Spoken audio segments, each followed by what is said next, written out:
And the only direction was New York, and we had to go there after, and we were lucky enough to find the girl. The role of the decade, and for the young actress who would play it, the chance of a lifetime.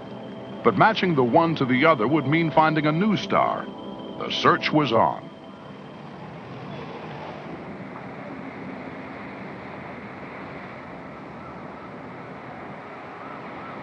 New York, where thousands of young actors and actresses clamor for every part on offer. It was here that casting director Lynn Stallmaster had auditioned the then little-known Christopher Reeve for the part of Superman. Now, in the search for a Supergirl, one face stood out from the crowd, that of a 19-year-old graduate of the High School for the Performing Arts, Helen Slater. The Salkins' hunch in picking Christopher Reeve had paid off so handsomely that the responsibility for choosing a Supergirl was an awesome one for director Jeno Swart. Our casting director, Lynn Stallmaster, who's the guy who cast Superman, he started, I think, with 350 girls, and we ended up seeing about 50 in New York, and Helen was it. I mean, she was the first one we saw, as a matter of fact. I introduced them to the 8 primary candidates. And I decided, which is always the case with me, not to play any games.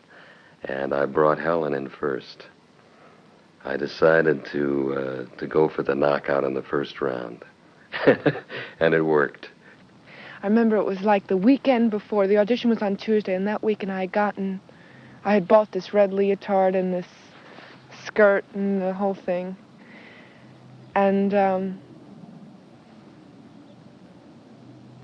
I remember I got to the audition at the Mayflower Hotel, and I had never seen myself in a full mirror before. And I had done the Linda Lee part, and then all of a sudden it was time to do the Supergirl scene. So I said, well, give me a second. I went out into the other room. I started changing, and I caught myself in the mirror, and there I was in this leotard and this old damn-skin skirt, you know, and I was thinking, gee, I look like a jackass.